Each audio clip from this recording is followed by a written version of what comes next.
శ్రీమాత్రే నమః. నమస్కారం. సద్గురు జ్యోతిష్యాలయం వారి యొక్క ఆంగ్ల నూతన సంవత్సర రాశి ఫలితాల తర్వాత ఫిబ్రవరి రాశి ఫలితాలు మనం తెలుసుకోబోతున్నాం. జాతకం అనగానే అందరికీ ఒక క్యూరియాసిటీ, ఈ నెల నాకు ఎలా ఉంటుంది, వ్యాపారం ఎలా ఉంటుంది, ఉద్యోగం ఎలా ఉంటుంది, ఆరోగ్యం ఎలా ఉంటుంది, అసలు నా పరిస్థితి ఎలా ఉంటుంది, అసలు జాతకాన్ని నేను ఎంతవరకు నమ్మొచ్చు, జాతకంలో విశేషాలు ఏంటి అంటే ఇక్కడ వచ్చి గోచార గ్రహస్థితుల్ని దృష్టిలో పెట్టుకొని అన్ని వర్గాల వారిని లెక్క వేసి, ఇది వచ్చి ఒక ప్రామాణికం అన్నమాట. ఈ లెక్క వేసి ఏ గ్రహాలు ఎలా ఎలా ఉన్నాయి, వారి యొక్క ఫలితాలు ఎలా ఉంటాయనే దాన్ని లెక్క వేసి చెప్పడమే ఈ యొక్క రాశి ఫలితాలు. మీ యొక్క వ్యక్తిగత జాతకానికి ఇది ఒక 40% మాత్రమే వర్తిస్తుంది. మీ సంపూర్ణ జాతకం తెలుసుకోవాలి అని అనుకుంటే మీ పరిసర ప్రాంతాల్లో ఉన్నటువంటి జ్యోతిషాస్త్ర నిపుణుల్ని మీ యొక్క date of birth, time of birth, place of birth ఇచ్చి తెలుసుకోండి. మళ్ళీ చెప్తున్నాను, జ్యోతిష్యం జాతకం అనేది పడుతున్న వర్షానికి ఒక గొడుగు మాత్రమే, కానీ జ్యోతిష్యం జీవితం కాదు. మీరు మిమ్మల్ని నమ్మండి, జ్యోతిష్యం ఆ దారిలో మీకు సపోర్ట్ చేయండి. ఎవరైనా అడగాలనుకుంటున్నారు లేదా మా ద్వారానే అడగాలనుకుంటున్నారా? 21 వయసు లోపు ఉన్న వాళ్ళు అడగకూడదు, చదువుకోవాలి విద్యార్థులు.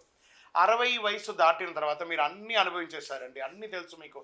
జీవితంలో అన్ని వర్గంలో ఉన్నటువంటి వసతులు, కష్టాలు, సుఖాలు అన్నీ పొందారు కాబట్టి మీరు దైవ ప్రార్థన చేసుకోండి, మీకు అన్ని మేలుగా జరుగుతుంది. ఎవరైనా జ్యోతిష్యం తెలుసుకోవాలనుకుంటే వ్యాపారం, ఉద్యోగం, వివాహం, సంతానం, ఆరోగ్యం గురించి ఏమైనా తెలుసుకోవాలనుకుంటే అడగండి. ముందుగా మన యొక్క టీవీ ఛానల్ ద్వారా చూస్తున్నటువంటి ప్రేక్షక మిత్రులందరికీ కూడా శుభాకాంక్షలు. చాలా చక్కగా మమ్మల్ని ఆదరిస్తున్నారు చూస్తూ, కానీ కొంచెం అట్లా like and share and subscribe చేస్తే ఎంతో బాగుంటుంది కదా. మంచి విషయాలు మేము తెలుపుతున్నాము అనుకుంటున్నాం, అది మీకు ఇది మంచిది అనిపిస్తే సబ్స్క్రైబ్ చేయండి. మీతో ఒక 18 మందిని సబ్స్క్రైబ్ చేయించండి.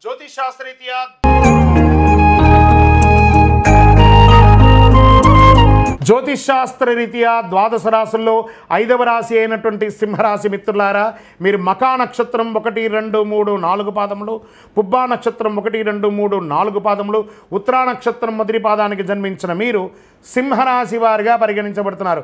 సింహరాశి మిత్రులారా, ఫిబ్రవరి నెల మీకు శుభాశుభ ఫలితాలు ఉన్నాయి. ఎలా ఉన్నాయంటే కాస్త మిశ్రమం. జాగ్రత్త సుమి. సింహరాశి వార జాగ్రత్త. కుటుంబంలో ఆనందకరమైనటువంటి ప్రోత్సాహం ఉంటుంది, సమాజంలో ఉండదు. సమాజంలో ఆనందకరమైన ప్రోత్సాహం ఉంటుంది, ఇంట్లో ఉండదు. ఇలా మిశ్రమంగా ఉంటుంది. బంధువులు, స్నేహితులు ఎంతో సహకరిస్తారు మీకు. భార్యాభర్తల మధ్య కాస్త అన్యోన్యత తగ్గుతుంది అని కూడా చెప్పచ్చు. వివాహం కాని వారికి వివాహం, సంతానం లేని వారికి సంతానం అయ్యే అవకాశాలు కనబడుతున్నాయి. మాసాంతంలో బంధువుల పరంగా చిన్న చిన్న సమస్యలు ఎదురయ్యే అవకాశాలు ఎక్కువ ఉంది కాబట్టి ఓపిక పట్టడం మంచిది. నూతన వస్త్ర ఆభరణాలు కొనుగోలు చేసేటప్పుడు ఒకసారి 4 సార్లు ఆలోచించండి సింహరాశి మిత్రులారా. కుటుంబంలో కలిసి విందు వినోదాల్లో పాల్గొనేటప్పుడు నోరు అదుపులో పెట్టుకోండి, నోరు జారకండి. మీ అన్నదమ్ముల మధ్య ఏమైనా సఖ్యత లోపమున్నా అవన్నీ తొలగించే అవకాశాలు ఉన్నాయి. అప్పుల సమస్యలు తలెత్తవచ్చు సింహరాశి మిత్రులారా. తల్లి ఆరోగ్యం పట్ల శ్రద్ధ అవసరం. ఆధ్యాత్మిక పట్ల మీకు ఉత్సాహం పెరుగుతుంది. కొంతమంది విదేశాలకి వెళ్ళాలి అనుకుంటున్న వాళ్ళకి లేదా విదేశాల్లో వాణిజ్యం చేయాలనుకుంటున్న వాళ్ళకి ప్రయత్నం చేయండి. మాసం చివరిలో ఇవన్నీ కూడా కలిసి వచ్చే అవకాశాలు ఉన్నాయి. ఉద్యోగస్తులకి కార్యాలయంలో సహోద్యోగాల నుంచి కొంచెం ప్రెషర్స్ ఉంటాయి, జాగ్రత్త. పై అధికారులతో మాట్లాడేటప్పుడు జాగ్రత్త. కింద వాళ్ళతో మాట్లాడేటప్పుడు ప్రేమానురాగాలతో మాట్లాడండి. అధికారుల మద్దతు చాలా అవసరం కాబట్టి జాగ్రత్త. వ్యాపారం చేస్తున్న వారికి అంత ఆశించని ప్రయోజనం ఉండకపోవచ్చు, కొంచెం ఓపిక పట్టండి. మీ వ్యాపారాన్ని విస్తరించాలనుకునేది ఇంకొక నెల తర్వాత ప్లాన్ చేయండి. స్త్రీలు, ఉద్యోగం చేస్తున్నటువంటి స్త్రీలు మీ యొక్క పరిసర ప్రాంతాల్లో ఉన్నటువంటి వాళ్ళతో జాగ్రత్తగా ఉండండి. ఉద్యోగం చేసే స్థలంలో గౌరవాన్ని పొందడానికి తాపత్రయపడతారు, కాస్త ఓపిక పెట్టండి. రాజకీయ నాయకులకి ఇది మిశ్రమ కాలం. షేర్ మార్కెట్ ఈ నెల కాస్త జాగ్రత్త పడండి. మీడియా రంగం, ఐటీ రంగం వారికి మిశ్రమం. నూతన ఉద్యోగ ప్రయత్నం కాస్త ఆలస్యమయ్యే అవకాశాలు ఉన్నాయి. అనుకూలమైనటువంటి రోజులు అని అనుకుంటే 1, 6, 9, 12 అని చెప్పచ్చు. చంద్రాష్టమం ఫిబ్రవరి 2 నుండి 3, 4 కంప్లీట్గా ఉండి ఉదయం 4వ తారీఖున ఉదయం వరకు ఉంటుంది కాబట్టి చాలా జాగ్రత్త. అదృష్ట సంఖ్య 7 మరియు 9. అదృష్ట రంగు అని చెప్పుకుంటే పింక్ అండ్ రెడ్ కలర్ మీకు చాలా కలిసి వస్తుంది. పూజించవలసినటువంటి దైవం సుబ్రహ్మణ్య స్వామి వారిని ప్రార్థన చేయండి. అమ్మవారికి ప్రార్థన చేయండి. దుర్గా సప్తశతి పారాయణం చేయండి.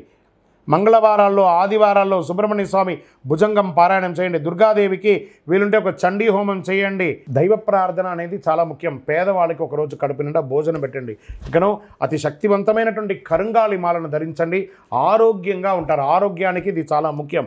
ఏ విధమైనటువంటి బ్లాక్స్ ఉన్నా కూడా క్లియర్ అవుతుంది. అతి శక్తివంతమైనటువంటి కరుంగాలి మాల ధరించడం వల్ల అన్ని రకాలైనటువంటి అనుకూలాలు, ఏ విధమైనటువంటి నెగిటివ్స్ ఉన్నా కూడా పోతుంది. ఐశ్వర్యంగా ఉంటారు. సమాజంలో దిగ్విజయం పొందుతారు.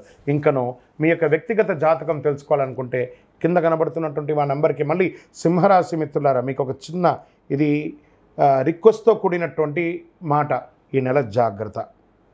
మీ యొక్క జాతకం తెలుసుకోవాలనుకుంటే కింద నెంబర్కి మీ యొక్క పేరు, date of birth, time of birth, place of birth WhatsApp చేయండి.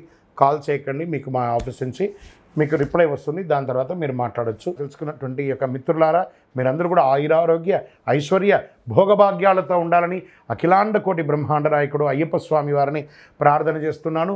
తిరుపతికి వచ్చినప్పుడు మన యొక్క అయ్యప్ప స్వామి వారి 18 అవతారాల దేవాలయాన్ని దర్శనం చేసుకోండి. తిరుపతి రైల్వే స్టేషన్ నుండి బస్టాండ్ నుండి 3 కిలోమీటర్ల దూరంలోనే ఉంటుంది.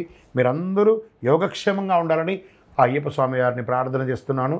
విజయోస్తు. వందే మాతరం, వందే మాతరం, వందే మాతరం. శరణమయ్యప్ప.